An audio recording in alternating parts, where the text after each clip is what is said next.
नमस्कार, मैं हूं राहुल तिवारी और आप देख रहे हैं राष्ट्रीय खबर टीवी। हर हफ्ते हम आपको देश के बड़े गैंगस्टरों की कहानियों से रूबरू करवाते हैं। चलिए आपको आज की कहानी सुनाते हैं कि कैसे फिल्म देखकर ऑटो शंकर बना खलनायक, जिसका मुख्य उद्देश्य था शराब, सेक्स और खून।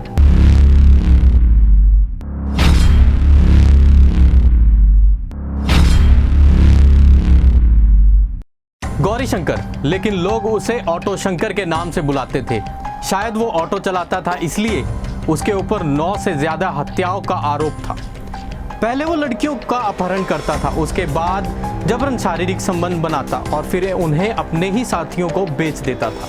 ये सिलसिला तब तक जारी रहता था जब तक ऑटो शंकर की हवस या तो पूरी नहीं हो जाती या वो लड़कियां मर नहीं जाती थी। इसके बाद लड़कियां जब मर जाती थी तो उनको दरिया में फेंक देता था या फिर उन्हें घर के अंदर ही गाड़ देता था।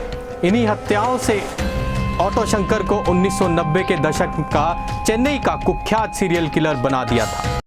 ऑटो शंकर को परिभाषित करने के लिए शराब, सेक्स और खून, ये 3 शब्द काफी हैं।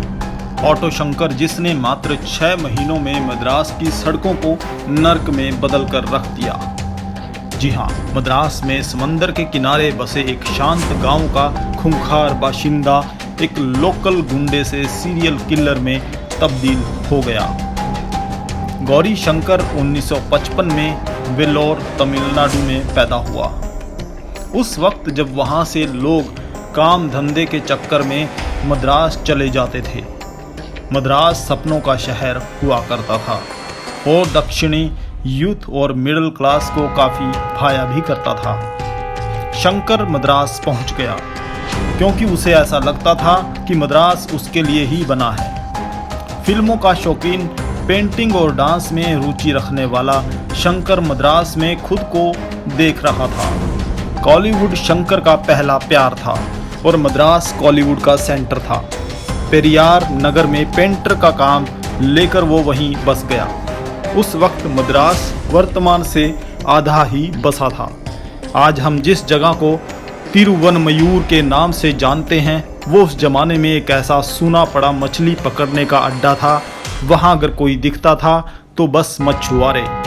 आज वहाँ गाड़ियों का शोर और बसे हुए घर हैं। ये सब कुछ काफ़ी फिल्मी सा लगता है, एकदम ऑटो शंकर के नाम और उसकी कहानी जैसा। तिरुवनमयूर से लेकर महाबलीपुरम तक का पूरा तट मछुआरों की बस्ती हुआ करती थी। चारों ओर या तो मछुआरे दिखते थे या ताड़ और नारियल के बड़े बड़े पेड़, एकदम किसी आदर्श पेंटिंग जैसा। सब कुछ इतना शांत, इतना कुशलता से चल रहा था कि पुलिस वाले इक्के दुक्के ही दिखाई देते थे। क्या करें जनाब, इंसानी स्वभाव ही ऐसा है कि कुछ भी अच्छा होने लगे तो हम बुरे की कल्पना करना छोड़ देते हैं। शायद ऑटो शंकर दहशत का उदय इसी इंसानी स्वभाव को बदलने के लिए हुआ था। 80 के शुरुआती दशक में तमिलनाडु में कुछ ऐसा हुआ जिससे वहां के कानून व्यवस्था में एक झटका सा लगा। वजह थी शराब। गौरी शंकर से ऑटो शंकर की तब्दीली का पहला कारक। तमिलनाडु सरकार ने शराब पर पाबंदी लगा दी और झट से हटा भी ली। ये एक बार नहीं, 2 बार हुआ।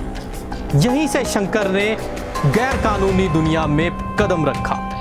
हुआ यूं था कि मद्रास का जितना भी तटीय इलाका था वह ताड़ के पेड़ों से सटा हुआ था।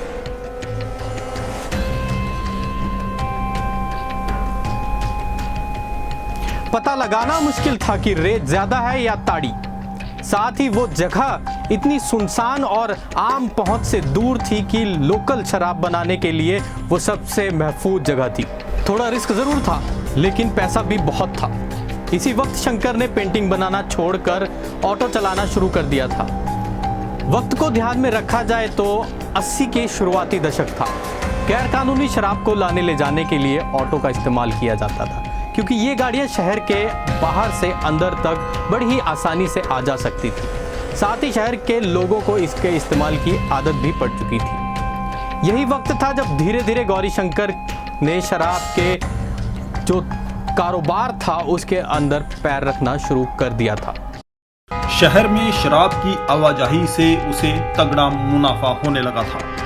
शंकर ने समय के साथ खुद को अपग्रेड करना शुरू किया। अब वह एक स्मगलर की बजाय वो सेक्स रैकेट में दलाल बन चुका था। साथ ही अपने ऑटो का इस्तेमाल वो वेश्याओं को लाने ले जाने में किया करता था। यहाँ से शंकर की एंट्री हुई मद्रास के अंडरवर्ल्ड में। शंकर का ओहदा और रुतबा दोनों ही बढ़ चला था। अब उसका खुद का एक गैंग था। गैंग का नंबर 2 था मोहन, उसका छोटा भाई, साथ में एल्डिन और शिवाजी। ये 3 इसके खास थे। इसके अलावा 5 और गुर्गे इसकी गैंग में शामिल थे। इस गैंग ने मिलकर तिरुवनमयूर पर राज करना शुरू किया। पेरियार नगर में उसका मेन अड्डा बना हुआ था। ये काम झोपड़पट्टियों में जोरों शोरों से चल रहा था। साथ ही इसकी एक छोटी ब्रांच साउथ मद्रास की एक मशहूर और व्यस्त सड़क एलबी रोड की लॉज में भी खुली हुई थी, जिन्हें इसके इन कारनामों के बारे में मालूम था। दबी जुबान में कहते थे कि शराब की तस्करी और सेक्स रैकेट चलाने का काम बिना पुलिस की मदद के हो ही नहीं सकता, और ये बात सच भी थी। शंकर के ऊपर कई पुलिस वालों का हाथ था। क्राइम की दुनिया में शंकर का नाम तब बड़ा हुआ जब शंकर ने टॉप लेवल के मिनिस्टर्स और सीनियर पुलिस अधिकारियों को वेश्याएं सप्लाई करनी शुरू कर दी, और यहीं से उसके मन में कानून से ऊपर होने की गलतफहमी पलने लग गई। 1988 के आखिरी हिस्से में तिरुवरमयूर से 9 लड़कियों के गायब होने की बात सामने आई। पुलिस, जिसे शंकर की सभी करतूतों का पता था, उसके बावजूद पुलिस ने शंकर के खिलाफ कोई भी कार्रवाई नहीं की। मामले को टरकाती रही।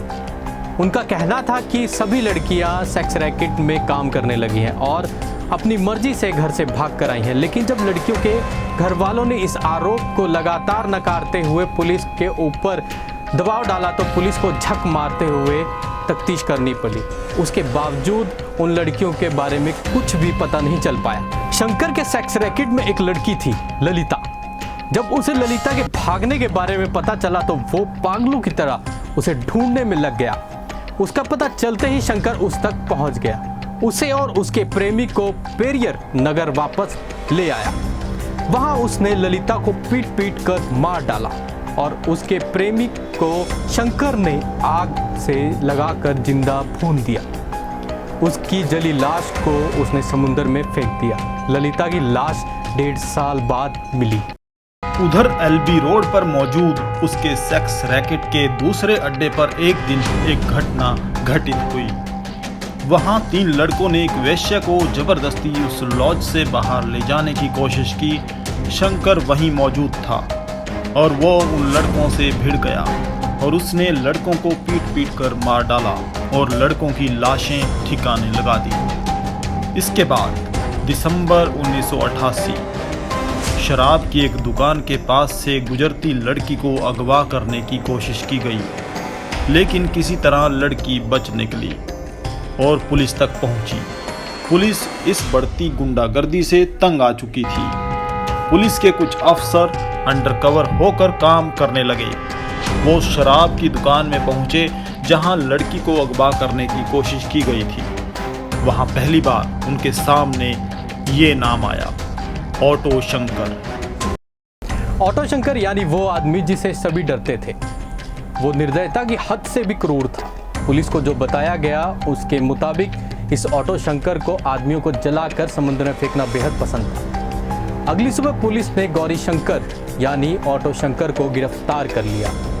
जून 27, 1988 दुनिया के सामने ऑटो शंकर का एक चेहरा सामने आ गया था। शंकर के पुलिस और पॉलिटिक्स में काफी कनेक्शन थे, जिसकी वजह से शंकर को तुरंत बेल मिल गई। इसी वक्त तमिलनाडु की पॉलिटिक्स में बहुत सी उथल पुथल हो रही थी। तमिलनाडु के मुख्यमंत्री एम.जी. रामचंद्र की मौत हो गई। वहां गवर्नर का शासन लग गया था। इस समय गायब हुए लोगों के परिवार वालों ने गवर्नर पर अपील दी कि हमारे घर से कई लोग गायब हुए हैं। आरी ने जो जानकारियां इकट्ठी की, उन्होंने इस तफ्तीश में काफी मदद की। पुलिस ने शंकर के पूरे गैंग को रिमांड पे लिया और पूछताछ की। गैंग के मुख्य गुर्गे एल्डिन ने जुर्म कबूल कर सरकारी गवाह बनने को राजी हो गया। इसके बाद पुलिस ने शंकर को अरेस्ट किया और उसने भी अपने जुर्म कबूल लिए। पुलिस ने पेरियार नगर से 5 लाशें बरामद की। शंकर ने उन्हें सीमेंट की दीवारों में चुनवाया हुआ था। लाशों की बरामदगी महज शुरुआत थी। जब शंकर की प्रॉपर्टी खंगाली गई तो एक डायरी मिली। डायरी में वो सब कुछ था जिसका खुलासा होना बेहद जरूरी था। उसमें ऐसे तमाम पुलिस वालों के नाम थे जो उसकी मदद किया करते थे। साथ ही कई पुलिस वालों की फोटो भी मिली जिन्होंने शंकर के साथ खड़े होकर पोज देते हुए फोटो खिंचवाई थी। 2 पुलिस वालों और एक सुपरिटेंडेंट को सस्पेंड कर दिया गया। शंकर ने अदालत में बताया कि उसके क्राइम के पीछे मेन हाथ सिनेमा का था। उसे फिल्मों में दिखाए क्राइम से प्रेरणा मिलती थी। उसे फिल्मी विलेनों जैसा बनना था। उस वक्त के additional director general of police ने एक सेमिनार में कहा था कि शंकर के मॉरल करप्शन की वजह भी सिनेमा ही था। हालांकि बाद में शंकर ने जो भी बताया वो बहुत ही निराशाजनक और शर्मनाक था, हैरान करने वाला भी। उसने अपने कबूलनामे में और कई रिपोर्टरों से बात करते हुए ये बताया कि उसने जिन भी लड़कियों को किडनैप किया या किडनैप की कोशिश की वो पॉलिटिशियंस के लिए थी। उसने कहा कि जब पॉलिटिशियंस उनका रेप कर देते थे तो वो उन्हें मारकर समंदर में फेंक देता था। इस बात में कोई आश्चर्य नहीं कि उसके कबूलनामे के बावजूद इन मामलों में कोई भी इंक्वायरी नहीं की गई। अभी तक शंकर और उसका गैंग पल्लावरम पुलिस स्टेशन में बंद थे। उन्हें अब मद्रास सेंट्रल जेल में भेज दिया गया। वहां से शंकर अपने 4 साथियों के साथ भाग निकला। कहते हैं उसकी मदद एक महिला ने की थी। बाद में पता चला कि 3 जेल वार्डन ने मिलकर शंकर की मदद की थी। गवर्नर अलेक्जेंडर ने इस केस के लिए एक स्पेशल टीम बनाई।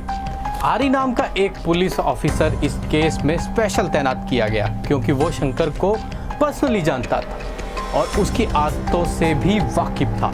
शंकर को उड़ीसा के राउरकेला से पकड़ा गया जहां मशहूर स्टील प्लांट मौजूद था। तीनों जेल वार्डन्स को 6-6 महीने की जेल हुई, लेकिन हालात ये थे कि जेल की सलाखों के पीछे रहकर भी उसे सब कुछ मिलता था। उसके स्टाइल में किसी भी तरह की कोई कमी नहीं आई। उसे जेल के पीछे विस्की मिलती थी। पैसे और भ्रष्ट पुलिस के दम पर सेक्स छोड़कर उसे सब कुछ जेल में बैठे बैठे ही मिलता था। शंकर के जेल से भागने की वजह से उसकी सजा में छूट के सभी रास्ते बंद हो गए थे। मौत की सजा पर प्रेसिडेंट ने माफीनामे पर साइन करने से मना कर दिया। उस वक्त राष्ट्रपति की कुर्सी पर शंकर दयाल शर्मा बैठे थे। मर्सी प्ली के रिजेक्ट हो जाने के कुछ दिन बाद अप्रैल 27, 1995 में सालेम जेल में गौरी शंकर उर्फ ऑटो शंकर को फांसी दे दी गई। अब तक के लिए बस इतना ही। फिर लौटूंगा अगले हफ्ते आपके लिए एक नई क्राइम की कहानी लेकर। तब तक के लिए देखते रहिए राष्ट्रीय खबर टीवी।